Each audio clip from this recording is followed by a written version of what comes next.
What's up, YouTube? Blaze here, and I'm back with another reaction video.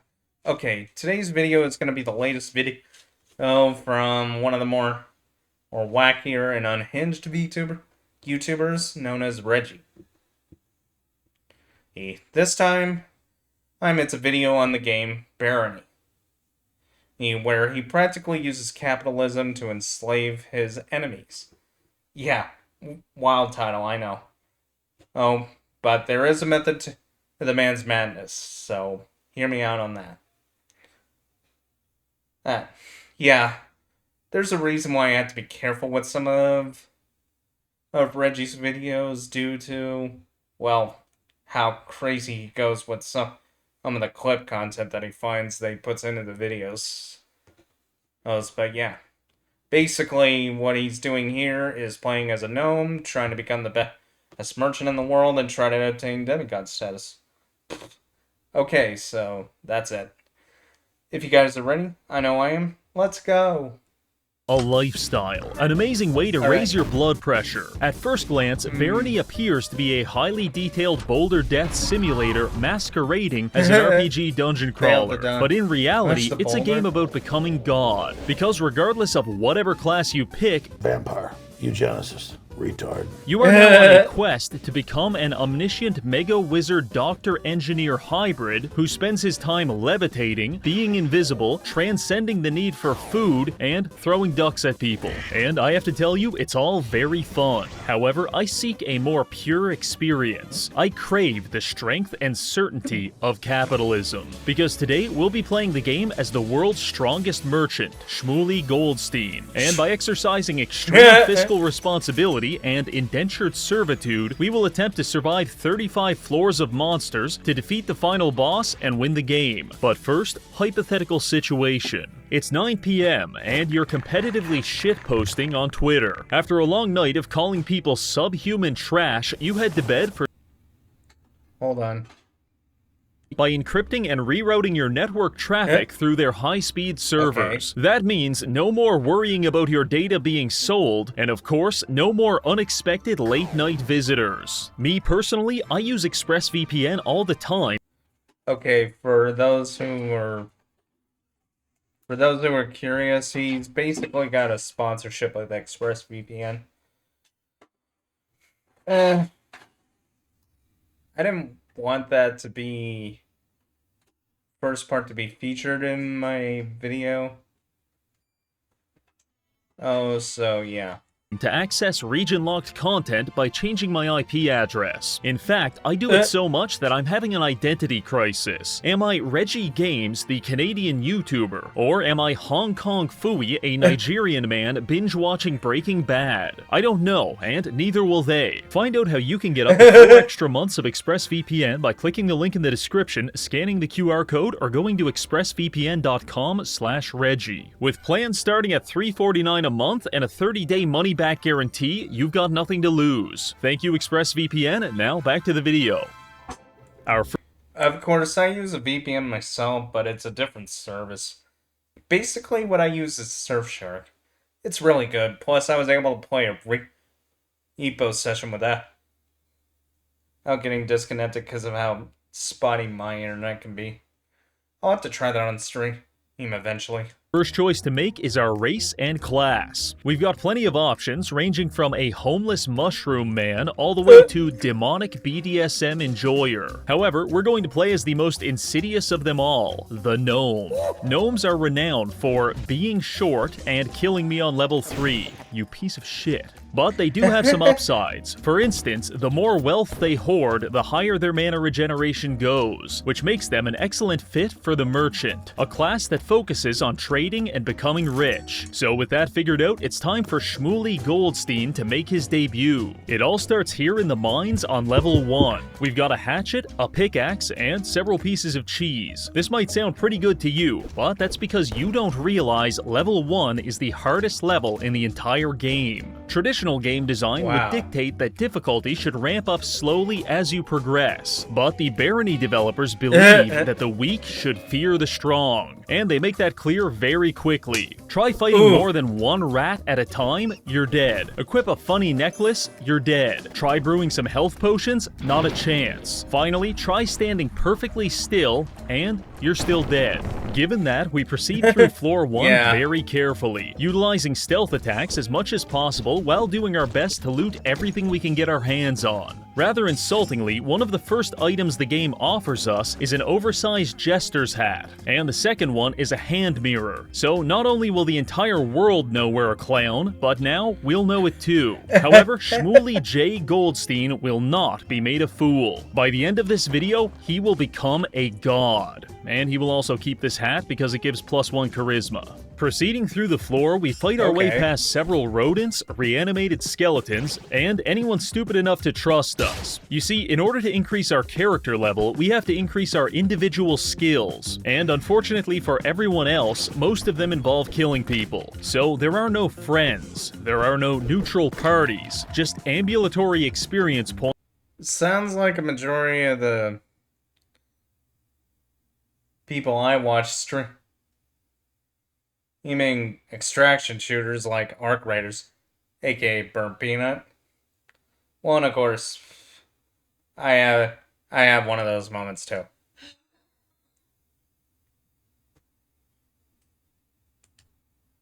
Points waiting to be harvested. This is the necessary mindset of the XP Maximizer. By the time we finished looting floor 1, we made it to level 5 and picked up a few useful spell books. For example, this one summons a floating pickaxe to lobotomize your enemies with. Very nice. Soon, the people will have to take us seriously. Proceeding through the hatch to floor 2, we are immediately greeted with the Barony equivalent of being told to go fuck ourselves. This flashing symbol indicates that in about 2 minutes, a 40-foot-tall Minotaur will spawn onto the map and pulverize us. Clearly, the difficulty curve is working as intended. So, wasting no time, we begin darting around the map in a desperate attempt to grab some loot and locate the exit before it's too late. Eventually, we come across this locked stone tower, which is exactly what we want. This is the entrance to a secret level, and by pulling these 2 levers, we open up the gate and make our escape just before the Minotaur has a chance to perform a hate crime on us. We have now entered the most infamous level in the entire game, the Gnomish Mines. This is a massive labyrinthian map populated by treasure, highly dangerous trolls, and dozens of gnomes. This might sound like a safe place for us since we are also gnomes, but let me tell you something. In this world, there is nothing gnomes hate more than other gnomes. So we begin exploring the mines very carefully, making sure to use... Okay, the fact that gnomes in this game practically hating on each other, there's clearly a problem there. Hit-and-run tactics to slowly whittle down our enemies. Technically, we could leave at any time. The exit is right there, but we've got 3 things we need to do before that. First objective, kill some locals and use their pickaxes to mine as many resources as possible. This place is absolutely stuffed with gold, and I'll be damned if we leave behind even a single nugget. I know what you're thinking, Reggie, that's going to take forever, but don't worry, we've got a secret weapon, this almost useless piece of fabric. When a normal person equips a blindfold, they will have a hard time playing. Man, I should have done my April Fool stream on Twitch just for laughs. The game. But when we, a filthy gnome, equip the blindfold, we enter a state of sensory deprivation, which heightens our natural affinity for precious metals and allows us to literally smell every piece of gold in a 2-mile radius. Using this technique, we were able to track down every gold deposit in this godforsaken mine. Now that we've got some cash, we make our way to the top right corner of the map, where we find a fellow enjoyer of the free market. This is a shopkeeper, and he is our only friend in this cold, dark dungeon. Now here's the strategy. We buy everything he's got. Doesn't matter if it's trash. The simple act of purchasing it levels up our trading skill, which levels us up as a character. Then we sell all that stuff back to him and buy more stuff. Technically, we are losing money on these transactions, but think of it like an investment. Because if we can max out our... Yeah, because one of the major key points of capitalism is investment. trading skill, we will earn the ability to sell anything to shopkeepers, even valuable gems. And that is where the real money is. By the time we were Nice. done executing this technique, we managed to grind out 4 levels and get our trading skill up to 75. Additionally, the shopkeeper sold us a new shield and 2 pairs of steel anti-gravity boots. Normal Nice. steel boots weigh around 40 kilograms, but these ones weigh 80 kilograms less, making them atmospherically buoyant. This is important because our weight affects our speed, and in Barony there is no easier target than a morbidly obese man who has immobilized himself under the weight of his own gluttony. Now let's move on to our last objective. In the bottom right corner of the map is a legendary spellcasting helmet guarded by a series of highly dangerous booby traps. Wow guys, very impressive trap room you've got here. Be a real shame if I had 7 pickaxes in my inventory. With the traps disarmed, we are now free to grab the Sphinx's cask. Sporting +8 intellect and +3 armor, this helmet is basically our best in slot for the rest of the game. Now all that's left for us to do is finish exploring the map and get out of here. This took about an hour, so I'll give you the highlights. 20 minutes running around electrocuting gnomes, 20 minutes finding more treasure, and 20 minutes creating a minimum wage labor force. That last one is very important, so listen closely. As a gnome, no one wants to be our friend. This isn't a political take, it's an observation. Yeah. Because every time I talk with an NPC, they try to stab me. So our only option is to deceive them into compliance by manipulating the currency. What we do is run around until we find these piece of shit rocks worth $1. Then we cast a magic spell on it and suddenly it's valuable because we said so. Then we take those artificially monetized items and beam them off people's head to convince them to work for us. Congratulations, we have now established our own fiat money system, but way worse, because this ain't even fractional banking. In fact, it's not banking at all. You're gonna work for Shmuley Goldstein until you die. You're a lightning staff gnome that fights enemies from afar? Very cool. But the second that staff runs out of charges, I will be sending you to the front lines to fistfight a troll. And when you inevitably perish, I will be selling all of your personal belongings to the nearest pawn shop. Point is, with this technique, we were able to enlist a small posse of delinquents to act as our bodyguards. In fact, we even got really lucky and recruited a succubus. This is terrific because the succubus can seduce units into joining our party even if we're already at the party size limit. I thought this would be pretty good. Cool. However, as we will soon find out, it is completely broken. Regardless, we're all done in the mines, so let's get back to the dungeon. The next 2 levels of the dungeon were a deeply confusing experience. Within 60 seconds, I found a book on how to be an alpha male, found a necklace that literally chops my dick off, and then to balance it all out, I almost got killed by a boulder. After that, we wandered around in a daze while our followers beat the shit out of everyone on the map. I didn't tell them to do that. They just inherently know I want it, which is what makes them good followers. Eventually, we came across a series of merchants, at which point I was obligated to spend an hour min-maxing our trading skill to appease my compulsive desire for number go up. Here's the summary. We added 4 Wow. Okay. Neuron activation. more anti-gravity boots to our collection, grabbed an alembic to allow us to practice alchemy, and most importantly, we maxed out our trading skill. All of this landed us at 7,000 gold, which bumped us up a tax bracket into wealth level 3. Not bad. All of this was done just in time for the next secret level, Mine Town. Barely a town, and certainly not a mine, Mine Town is actually a religious site for members of the free market. That's because it has 4 shopkeepers and plenty of what I call free resources. If you're playing one of those non-capitalist slop classes, you probably won't care about this level, but for us, this is huge. But Reggie, how can I maximize my Mine Town experience? Well, I'll tell you. First things first, buy a tinkering kit. This allows us to deconstruct pretty much anything and use the scraps to craft quirky items like landmines and bear traps. Then we start luring innocent people into secluded parts of the map and killing them. We sell half their stuff to the merchants and use tinkering to turn the other half into glass bottles. With these, we can now destroy the plumbing system by draining every last drop of water into our bottles, which we then use to level up our alchemy skill. After about 20 minutes of this, all civilians should be dead, and the entire town will be experiencing a catastrophic drought. That's a good start, but we can go even further. We use an obscure magic spell to level up our mysticism by breaking every piece of furniture on the map. Wow. Basically, what Reggie's doing here is pure diabolical. And we're all here for it. Excuse me. No chairs, no beds, only experience points. Then we use our tinkering kit to systematically deconstruct all of the torches. Now that the town has been plunged into darkness, we can turn the torches into bear traps and place them randomly in the street for good measure. This is what it means to become ungovernable. Now that we have honored Minetown by extracting every single experience point from it, we can move on. This brings us to a transitory level. These are basically free treasure levels that we get when moving from one biome to another. However, do not mistake that for meaning that they're safe. I have personally witnessed grown men cleaved in half by cleverly placed mimics on more than one occasion. But that's okay.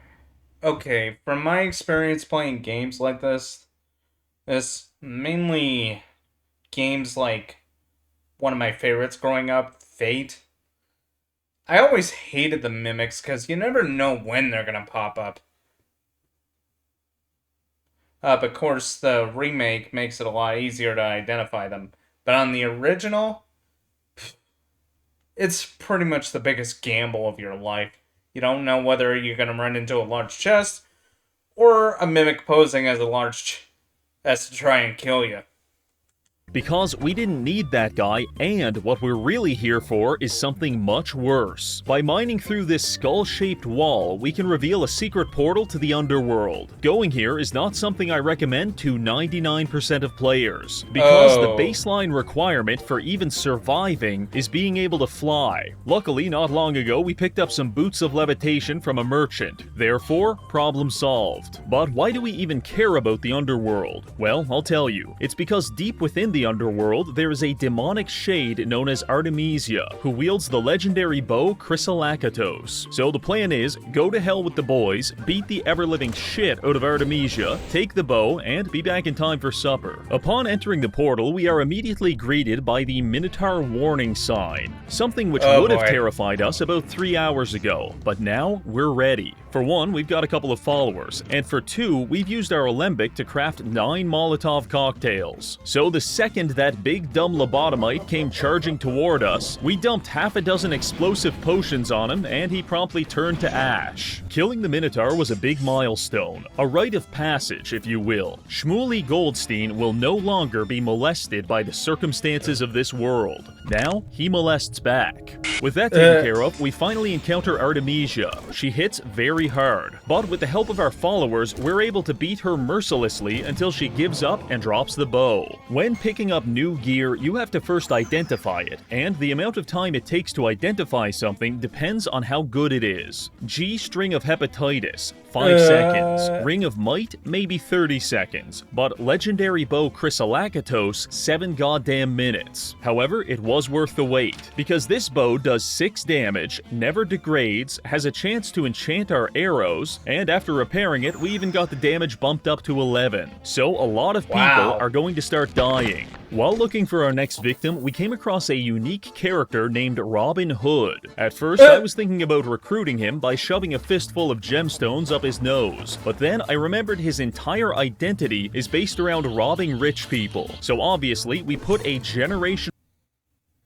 Yeah, because if anyone's read that classic story, or know how everyone and knowing how Robin Hood steals from the rich and gives to the poor, it would make sense considering how much wealth Reggie's undertook in this game.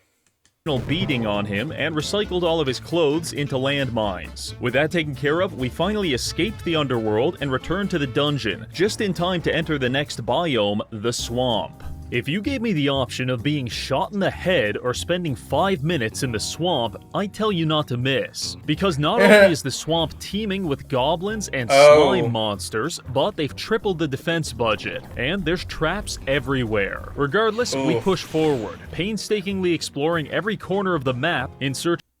Triple the defense budget? Man, I remember that from Maxor's Helldivers video.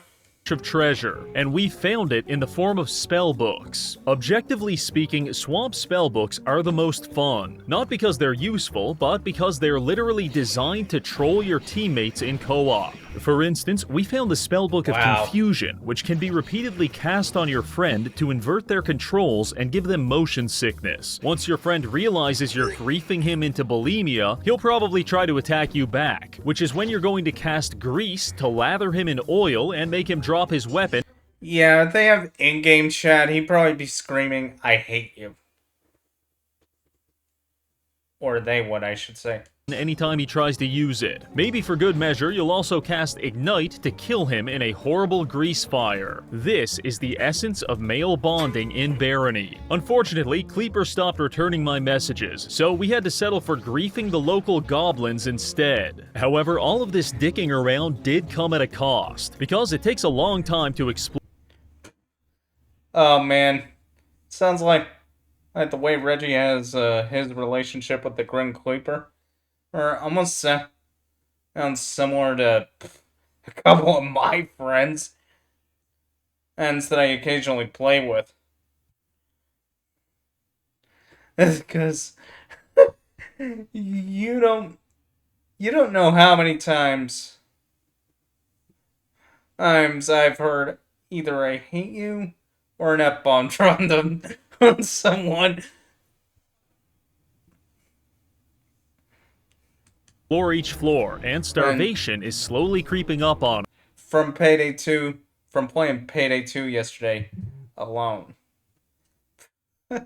Man, if I actually made clips of those guys,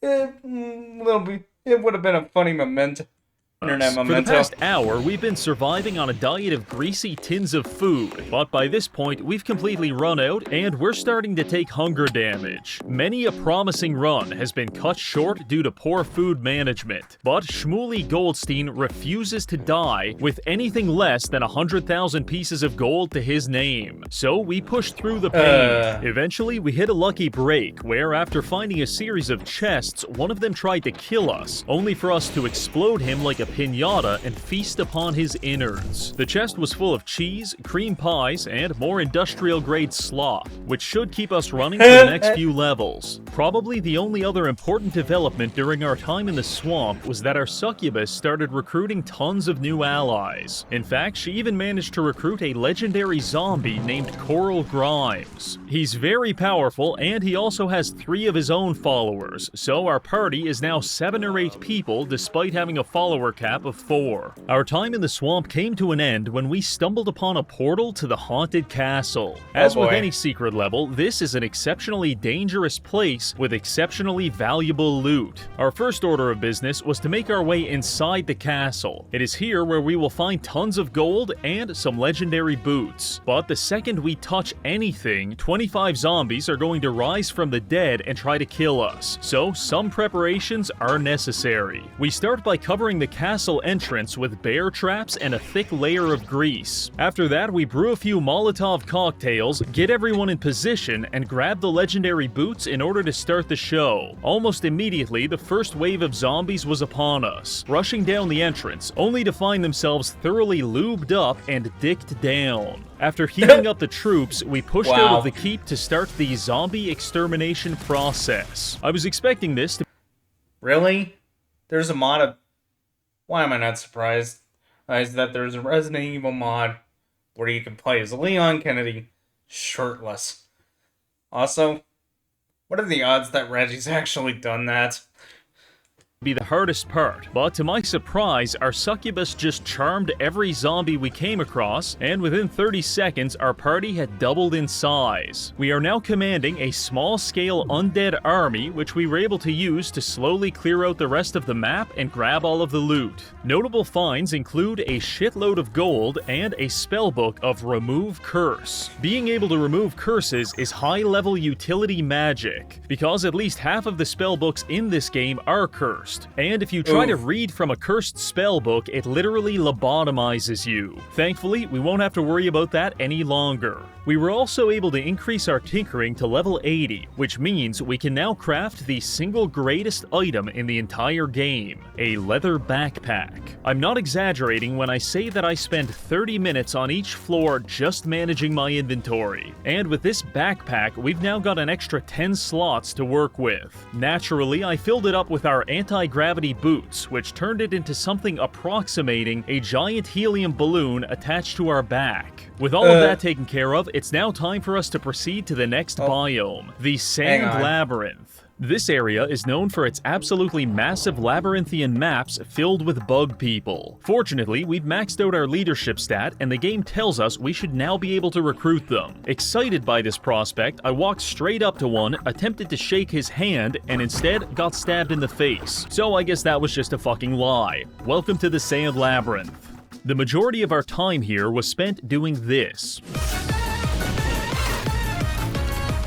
The only reason we didn't starve to death was because we found a ring of slow digestion and a sweetgrass sprig. Both of these items together form a very powerful anti-starvation build, which reduces our hunger rate to somewhere around 30%. This gave us plenty of time to dick around and also encounter one of my favorite NPCs in the entire game, the Potato King.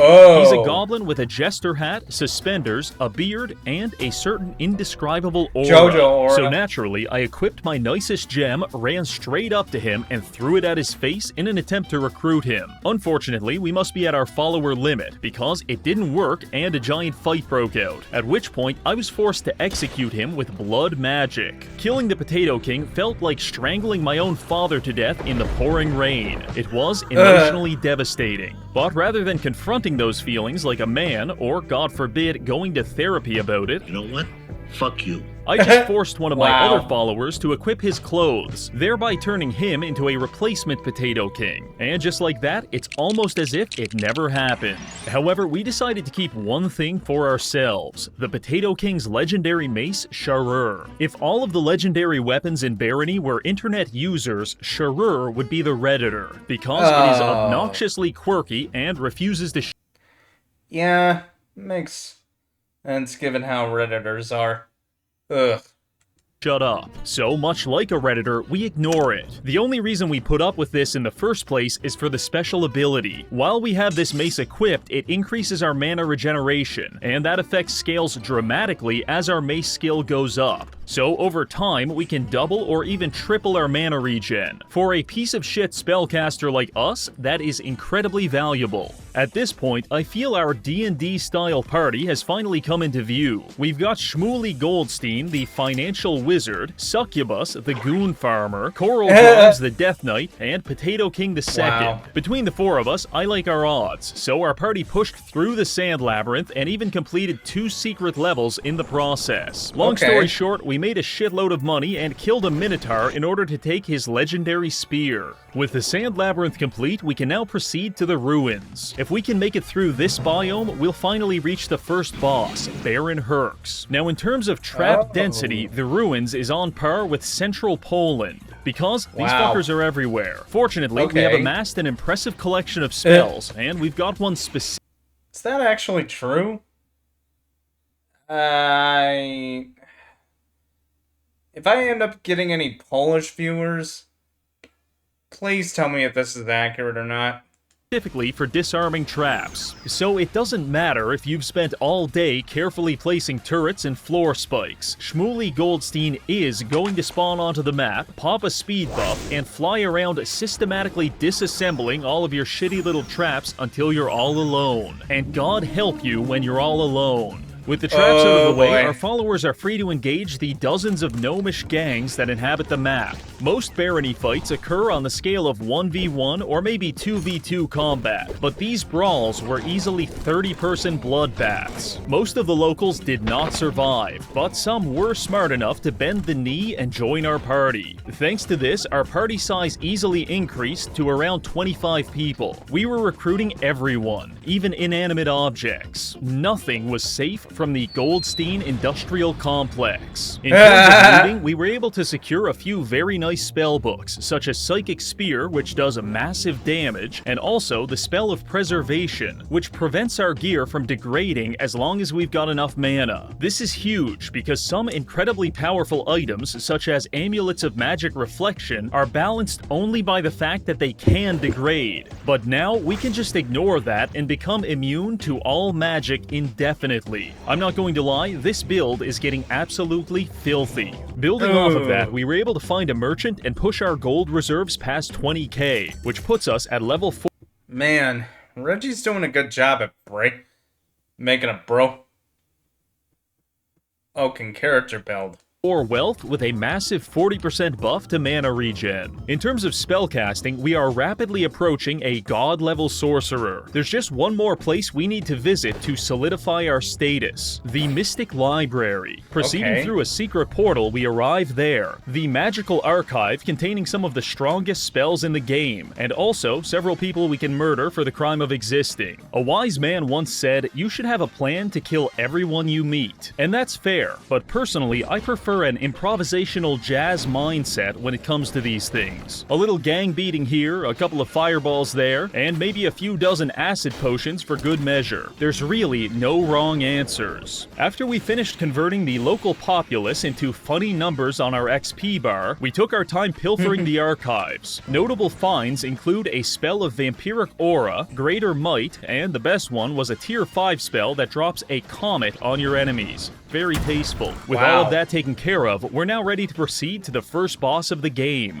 Baron Herx. His Wikipedia page describes him as an evil tyrant of low moral standing. But personally, the more I read, the more I like this guy. So we'll put him down nice and easy. So he made a pact with Baphomet. Why am I not surprised? Arriving on floor 25, Herx's arena comes into view. Just beyond this point lies Shmuley's greatest challenge yet, which is why we're going to utilize our ultimate technique, casting spin on him like 500 times to centrifuge his brain into a slurry of gray matter, at which point he will die. So we enter the arena, spawn Baron Herx, and blast him with a spin spell, only for absolutely nothing to happen. Dear God, he's immune to being spun. At this point, we've got no other option. If we can't turn your brain to mush with shitty magic spells, we're going to have to do it the old-fashioned way. So I called in our 25 followers and had them curb stomp his skull relentlessly. Truly, the most dignified death we could offer to a fellow capitalist. With that taken care of, we open an escape portal and head to the nearby hamlet, where the townsfolk are celebrating our heroic victory. The hamlet is one of the few levels that is actually intended to be purely peaceful. Everyone is celebrating our victory, the shopkeepers are all very kind, and generally, it's a good time, which is why we are morally obligated to kill everyone here. Just as the blank canvas taunts the budding artist, so too does the peaceful hamlet taunt the serial-killing capitalist. And so, it's time we make our first brushstroke. The reason the hamlet is so peaceful is because everyone here is absolutely jacked. It's full of high-level adventurers, and every shopkeeper is at least as strong as Baron Herx. Furthermore, no merchant in their right mind would dare attack a shopkeeper, because if we do, we'll get banned from trading with them for the rest of the game. And therein lies the problem. We have to kill all of these people without even touching them, which is why we're going to convince them to kill each other. A few levels back, while we were looting, we came across one very special item. It's called the Ring of Conflict, and whenever you put it on, it turns the surrounding area into Memphis, Tennessee, because Is Memphis really that bad? Is it? Ugh. I'm not sure if I want to know.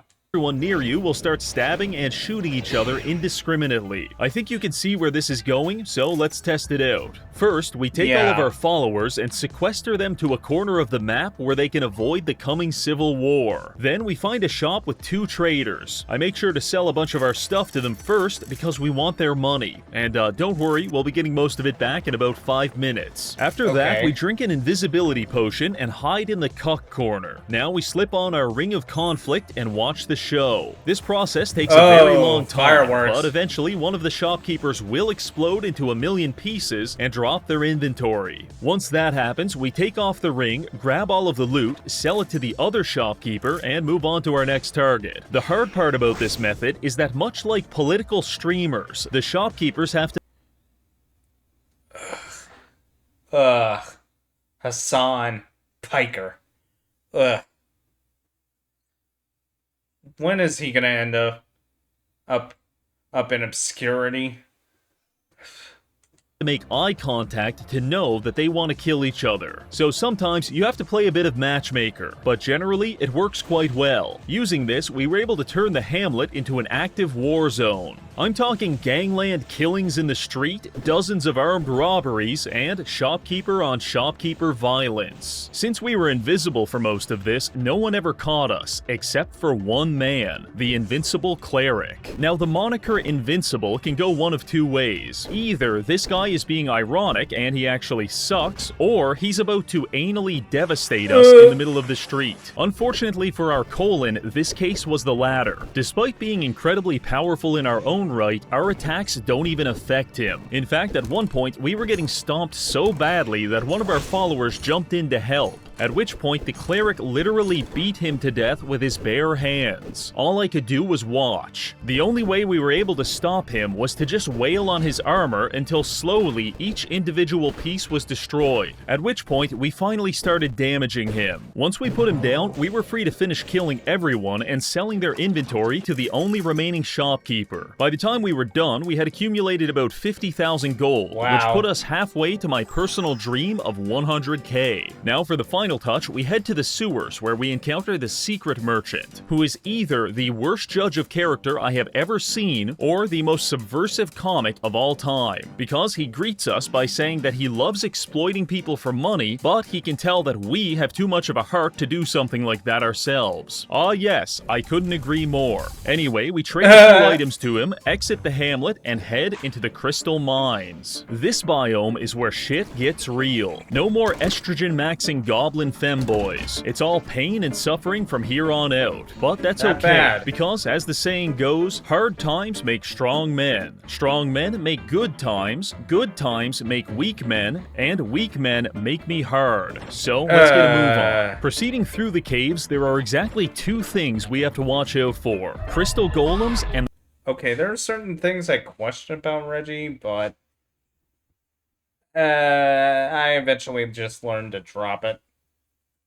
Because this is one of those things that aren't meant to be questioned, nor do you want the answers to. The cockatrice. Either of these monsters could easily kill us given the chance, and after being here for only 10 minutes, we're already down 7 party members. Furthermore, we're experiencing a minor crisis. Barony is one of those really quirky games that decided it would be fun if money weighed you down, and now the cumulative weight of our 50,000 gold coins has rendered us almost completely immobile. The logical solution would be to just drop the gold, but much like a monkey trapped in the jar, I would sooner die than release even a single ounce of this hard-earned wealth. So I resigned myself to dragging my body across the floor like some kind of human slug. I did this for all of 2 minutes before realizing that at this rate, we will certainly starve to death, which is why we're now resorting to Go-Go Gadget Magic Mobility Scooter, also known as the Speed Buff. We picked up this spell a few hours ago, and now it's the only thing keeping us from fusing into the floor. With our mobility issues temporarily fixed, we push deeper into the mines, at which point the fighting intensifies. Despite our new spells, we just can't kill these freaks fast enough, and our followers are paying the price. Coral Grimes beat to death by a golem, and worse yet, our succubus ripped apart by a cockatrice. Truly a dark day for capitalists everywhere. They're leaving us one by one, abandoning Shmooly in his hour of need. But you know what never left us? The gold. The gold doesn't betray us by getting torn to pieces in a dimly lit mine shaft. The gold loves us, and we love the gold. I worship the gold, I talk to the gold, and of course, I make love to the gold. In exchange, we are rewarded, because as we fumble our way through the dungeon, we come across the single greatest item for our class, the Golden Mask. I don it, and immediately feel a jolt of electricity course through my body, from the top of my head to the tip of my you-know-what. We have reached our final form. As you listen to my erotic Scrooge McDuck-style fanfiction, you're probably wondering what's so good about this mask. Well, I'll tell you. It gives us a 50% weight reduction to all gold in our inventory. That means no more mobility scooter. We can finally walk like a normal human being. But we can go even further. By combining our blank scrolls with this enchanted feather, we are able to bless the mask. After doing this twice, the mask now reduces our gold weight by 150%. So not only is is our enormous sack of gold not weighing us down, but in fact, it's actually lifting us up and offsetting the weight of everything else in our inventory. So the more gold we hoard, the less we weigh and the faster we become. This is Merchant Apotheosis. Perhaps sensing that we were getting a little too cocky, the game decided to humble us by having me fight an incubus. We almost died here because these little bastards use confusion spells that invert all of your controls. Left becomes right, up is down, and basically go fuck yourself. It's quite disorienting. But after surviving that, we picked up the pace, speedrunning the next few floors and acquiring a couple more spells such as Portal of Teleportation and Void Chest. Teleportation is self-explanatory. Yeah. You've got an intricately booby-trapped treasure room protected by Basically, it's to help teleport you to get you out of a jam. I get it. several locked doors. I think I'll just phase through the wall, grab all the stuff, take a shit in the middle of the room, and leave. As fun as that is, Void Chest is even better, because it allows us to convert any treasure chest into cloud storage, which we can use to hold our most valuable items until we need to sell them. You are now living in a world where the global currency is produced, issued, and stored by a single magical gnome who is openly a violent and sadistic serial killer with near godlike superpowers. Every member of the World Economic Forum is currently having a painful erection at the very thought of this new world order. The only thing left for us to do here is to visit the cockatrice's lair. Not because I want to go there. In fact, it's absolutely fucking dreadful. But it has a lot of money, so skipping it was never an option. The tricky thing about this level is that it has a high density of enemies. This is easily solved by equipping our Ring of Domestic Abuse and then listening through the walls as our enemies beat each other to death.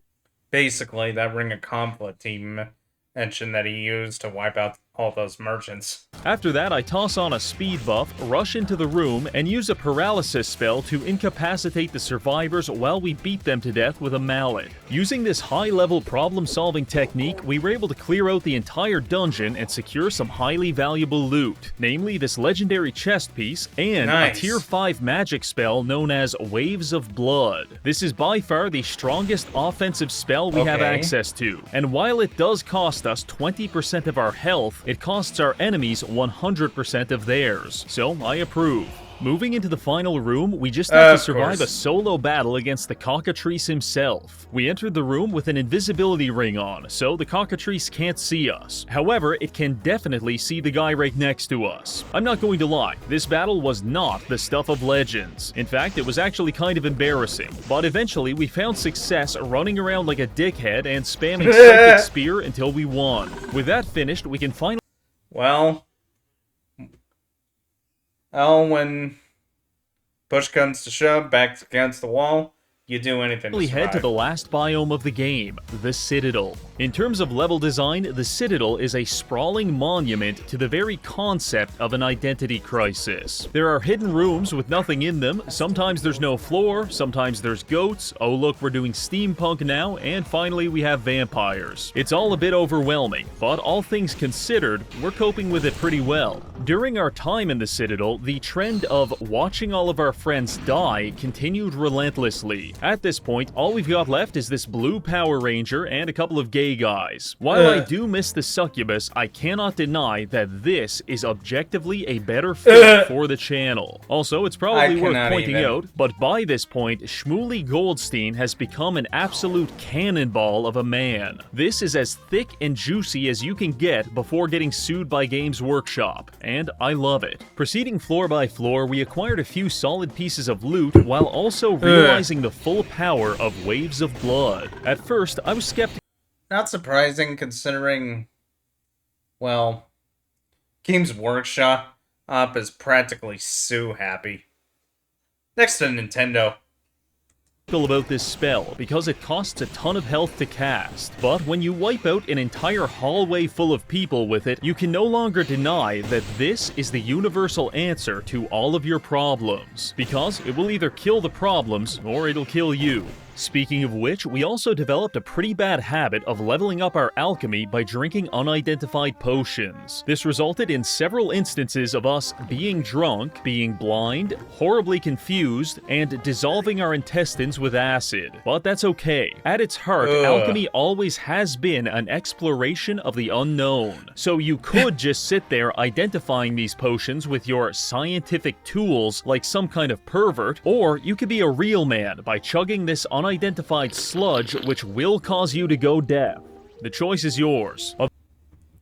Me personally, I don't think I would ever do that. Other than that, we killed a few minotaurs, stepped on a series of clearly visible bear traps, fought a shadow version of ourselves and won, and then liquidated the contents of our safety deposit box to expand our wealth into the six-figure territory. Truly, there is nothing left for us but to defeat the final boss. And so we proceed to the final level. Here is where we will find the deplorable sorcerers Orpheus and Eurydice. They're not deplorable because they're evil, they're deplorable because they're not evil enough. So obviously we have to kill them. But first, we need to establish the stack.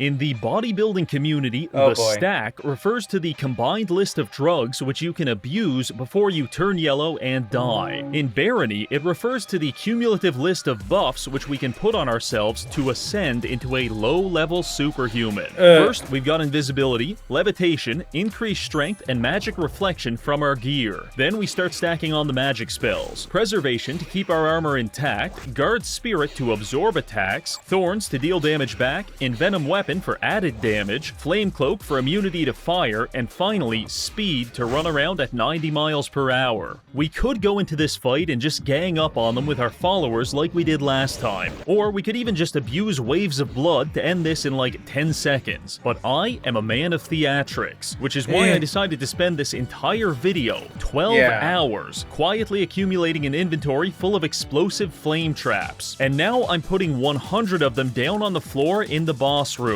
I can't tell you who's going to step on this, but I can tell you they won't be having an open casket funeral. Now, let's begin. We go a little further into the arena, at which point the bosses spawn. And so begins the elaborate dance of trying to bait one of them into stepping on our Afghanistan welcome mat. Eventually, we do succeed. Afghanistan welcome mat. Fleekazoid. Stay classy. Orpheus rushes into the landmines face first and explodes into a million pieces. Meanwhile, the resulting trauma of seeing her partner blown to smithereens sent Eurydice into some kind of manic episode. So, much like a 1940s doctor, I remedy her hysteria by beating her with a blunt object. Unfortunately, this doesn't work so well, and she summons in several minions to kill us. We immobilize them with a series of ice waves and firewalls, and then return our attention to Eurydice, blasting her with waves of blood and an entire meteor shower until her and all of her stupid followers are vanquished back to the abyss from which they came. And with that, Shmuley Goldstein, the paragon of capitalism and destroyer of evil, has vanquished Orpheus and Eurydice for the crime of something. I'm not actually sure what they do lore-wise, but I bet it's bad. You know what, editor? Just put them in the Epstein files. Wow. Okay. Okay. There we go. And just like that, we're back on the right side of history. Well, that's going to be it for this video.